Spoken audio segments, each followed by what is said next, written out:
Okay, so also this is improved. This kind of sound velocity and so on. So also improved. And okay, oh sorry. This is well, okay, almost the same. Yeah, almost the same. And actually, this is even not. I mean, even anyway, don't take this too seriously. So this is a kind of approximation of this how this bulk viscosity relate to this trace anomaly. So then we can also extract such a kind of bulk viscosity from this equation of state. So this is next data by Cash and Kazim. And so you see also it looks not that bad compared with that data. Yeah. But this is not a real calculation, I have to say. It's a kind of too much approximation was taken. And yeah, and of course you can also get such a kind of behavior for I mean, if you have the equation of state, of course you can have this bulk viscosity, and you will see that this behavior, this bulk viscosity over entropy density, has a kind of relation with this the order transition of this phase transition. So, for example, for the crossover, this is like this. It's flat. I mean, it's smooth. But if you have a second or first order phase transition, it's a really huge kind of divergence there. Okay, I think that the picture might be correct, but the calculation is not that not very strict. And I will now talk about a little with this work with Junwei. When I was here, I visited Junwei in 2007. So this relates to this how shear viscosity property relate to this phase transitions. I think this is a piece of good work. And, yeah. So as I said yesterday, that the shear viscosity is getting interesting after people discovered this strongly coupled QGP at weak. So of course, there eta over S is very small, and in this work we are interested in the relation between eta over S with the phase transitions. So you see, these people, I think this. Yeah, Kapsta, McLaren, and Salan. Yeah, and so they extract this data from different actually water system, helium system, and the nitrogen system. I mean, this is basically the data you can get from the website. And they found that for different phase transitions, this eta over S behaves quite differently. So, for example, this is for second order phase transition. So they found that this is a kind of cusp here, and for crossover, this is flat. And for if there is a first order phase transition, there is a jump here. Okay. So we are going to actually we are going to analyze such kind of relation in a very simple model, but in a relativistic system. So this is a real scanner model, and it's also very simple. But this model, of course, tells you a lot of the phase diagram. Not in Kim-Yu diagram, but in this parameter diagram. So this is just one scanner. So this A is kind of the parameter for the mass of the scanner, and this B is coefficient of force, 5 force interaction, and this is 6 interaction. And this one is plays the role for the explicit symmetry breaking, not a carrier, but symmetry explicit. If this is 0, this is this is exact, has exact symmetry. But if this is non-zero, this breaks explicitly the symmetry of this diagram. Okay, so this of course you can this kind of this diagram you can find from textbook, from this textbook or from Kesun Huang's textbook. So this because if this is for example, if A the mass is negative, so you can get this condensed the electron, and I say. Yeah, if this is positive, you can get, let's say, yeah, if this is positive, you can, if C is, okay, this is A, this is B, this is C, or B. Where is C? I think C is at U1. Oh, C is at U1, yeah. So you can get a first order phase transition in this region. This is a parameter region, right? And if this is explicitly broken, you can also get the CP here. Yeah. Okay, this is also a very simple model, and you can calculate this shear viscosity over entropy density in this model, and you can get such kind of behavior. So basically, for second order phase transition, you can have this cast, and for crossover, you can also have this. You can have such kind of flat behavior, and for first order phase transition, you can have this jump. And these figures are not published in this paper, but I just want to show you this feature because. And I think this result was improved in the formal paper. Okay, so I think indeed the shear viscosity over entropy density and also bulk viscosity over entropy density do have some kind of relation with phase transitions. But of course, I mean, we don't have,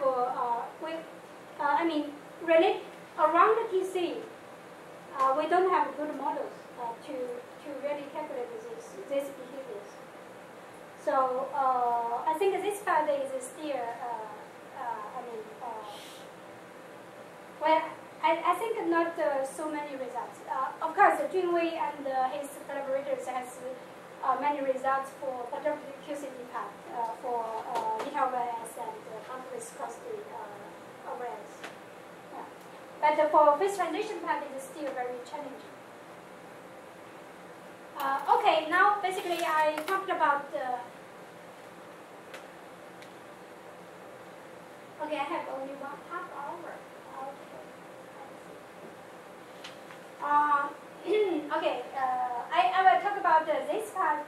This is a kind of toy model for pure balloon system. So previously I said that engineer model is a kind of pop model. But in this model, basically, there is no balloons. Of course, you can, by introduce polaric balloon potential and somehow put a little bit kind of rule played by balloons, but still this model, this P-engineer model or P-linear model are not a dynamic model. So basically, you cannot play so much with such kind of models.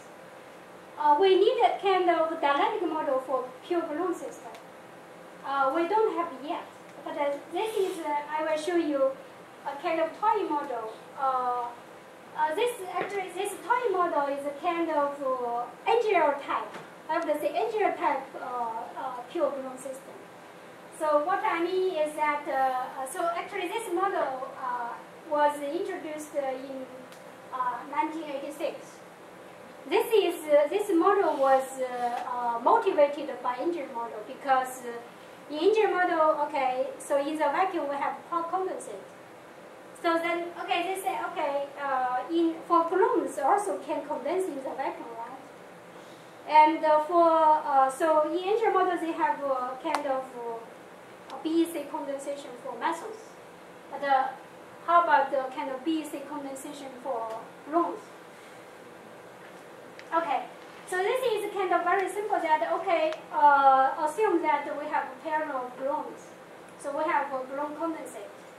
But of course, this gluon condensate is not dimension 4. It's not that gate invariant dimension 4. But this is a kind of dimension 2 condensate, but at a 0 momentum. So by gluon condensate, you don't mean the usual gluon condensate? It's not dimension 4. This is dimension 2. This is A square condensate. So it's not. But at a 0 momentum. So at a 0 momentum, I mean, you can avoid such kind of gate invariant problem because it's 0 momentum. The condensate only happens in 0 moment. Yeah. But it's gonna have to Higgs the gluon. But for the gluon propagator, there is a gauge dependent. But for condensation itself, it's. Right. Well, when you make gluon, the gluon's massive. Yeah, this actually gluon is massive. Yes, basically, through this, gluon condensate, gluons obtain a mass, a kind of dynamic mass. And of course, actually, there are lots of debate. I think there are several books. One is by Zach Prof, and they seriously introduced this dimension 2 gluon condensation. And also Kondo in Japan. He is actually, he had a lot of papers on such kind. And of course, he introduced a kind of gate invariant dimension 2 gluon condensate together with ghost. So basically, there is a kind of gate invariant dimension 2 and dimension 2 gluon condensate together with dimension 2 ghost. So this in total, they are gate invariant. So I think this is kind of, well, not very popular, but very, I would say, recent nice data actually support such kind of picture. And in Belgium also one group is constructing kind of seriously. Well, they put a lot of effort on this direction. And of course, this is a toy model because we didn't succeed to publish this in PRD because of this gate invariance problem. Even though we argue that for BEC condensation, there is no gate invariance, and also our results we showed that with different gauges, we show that it's not dependent so much on gauge. But anyway, the referee, of course, strongly against such kind of idea. So we finally published in CPC, in our high energy physics, in our institute. But anyway. Is it the condensate Lorentz engagement? What you wrote down? The classical field, yeah. Condensate is in mu, not. Yeah, this is a condensate, yes. This is a kind of fluctuation. So what about Lorentz invariance?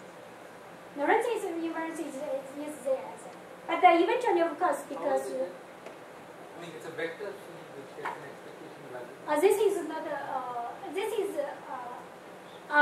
in the vacuum, the expectation value of this is 0, but this is just a constant.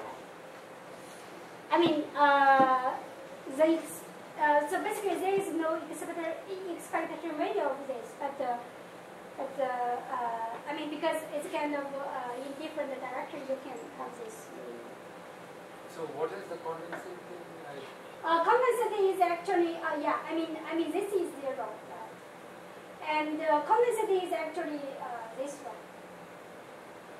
And if we have so basically the condensate is only for 0 momentum.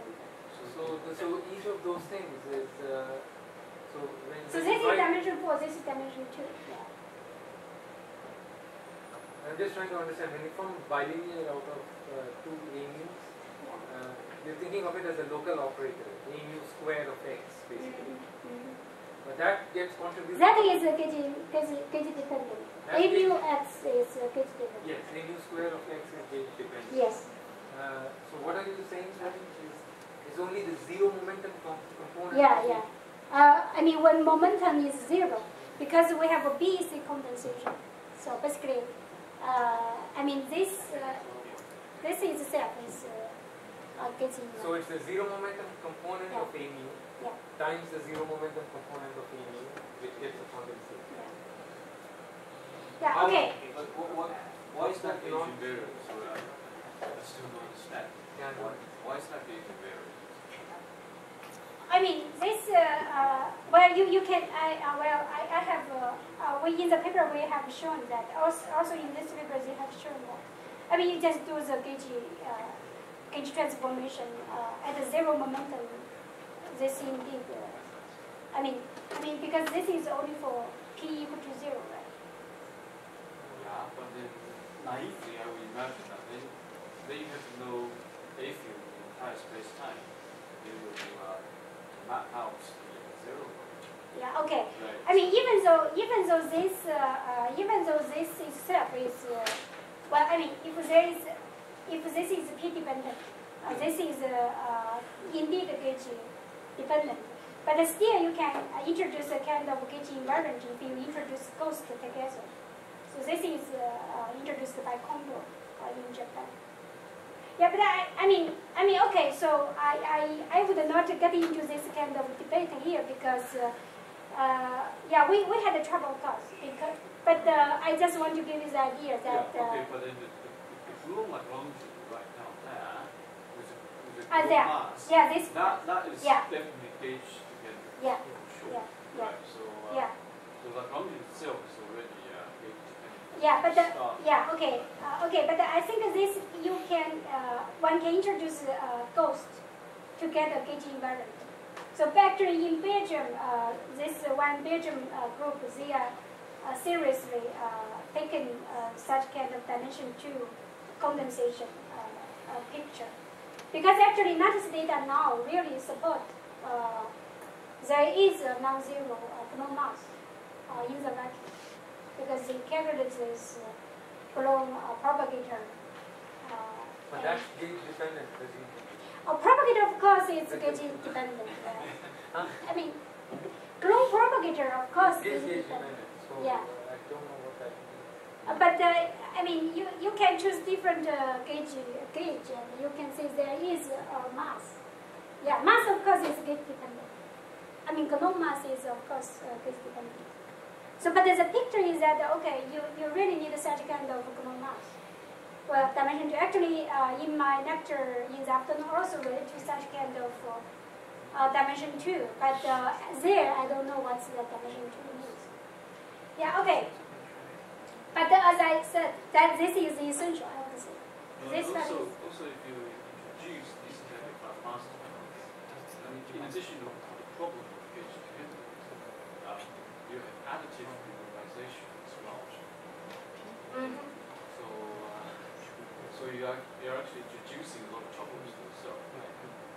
Yeah, I agree with you that I mean, this model We- is fine-tuned. yeah. Okay, so I mean, this is just a very simple picture, but indeed, I mean, you can introduce ghosts. You can introduce ghosts to really get a gauge invariant way, invariant form. But still, you have a mass. You can have a mass, but then still you can. But you can introduce ghosts. Yeah, but then the renormalized mass will be fine-tuned. You mean for columns? Yeah, I think so. Right. Yeah. Okay. Yeah, in some sense I agree with you. Yeah. I mean, in strictly speaking, yes. This is just a very tall model, and okay, you just say what's the rule for this for the phase transition? Okay, but getting, I think one can really do this in very, I mean, in multivariate form. Some people is working on that. Yeah. But this term should be there. Yeah. Okay. So now you just consider such model at defined temperature, and of course the balloon system is much more complicated than quark system because. It's getting late. You want to wrap up soon? No, the lecture is 1.5 hours. Oh, I'm sorry. Yeah, 20 minutes. 20 minutes. Yeah. But I can finish after that. No. Ignore the chair. Yeah. Because actually, the essential point I would like to point out that in balloon system at defined temperature, the electric part and the magnetic part actually are separated. So basically, this is for the electric balloon part, and this is for the magnetic part. And the electric part actually, the electric part of balloons kind of getting dressed. This is the bond mass. And this is actually, but for the magnetic part, so this is kind of stay kind of constant background. This is actually basically in this simple model, so this actually has the same, in agreement with this scenario that this magnetic part is still confined, but the deconfinement only happens to this electric part.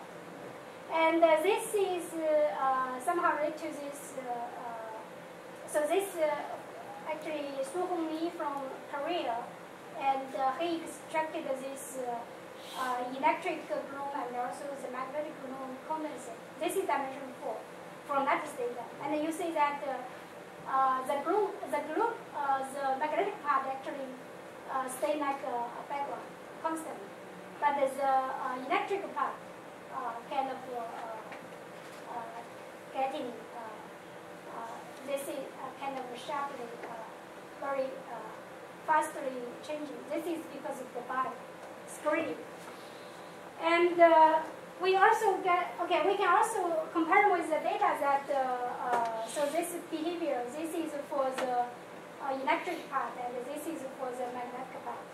So this magnetic part actually is not that bad. And the screening part, the behavior is fine. But, just this, of course, the main information here is that the electric part and the magnetic part, they are basically separate in the medium. So if you have a medium, you have to consider electric part,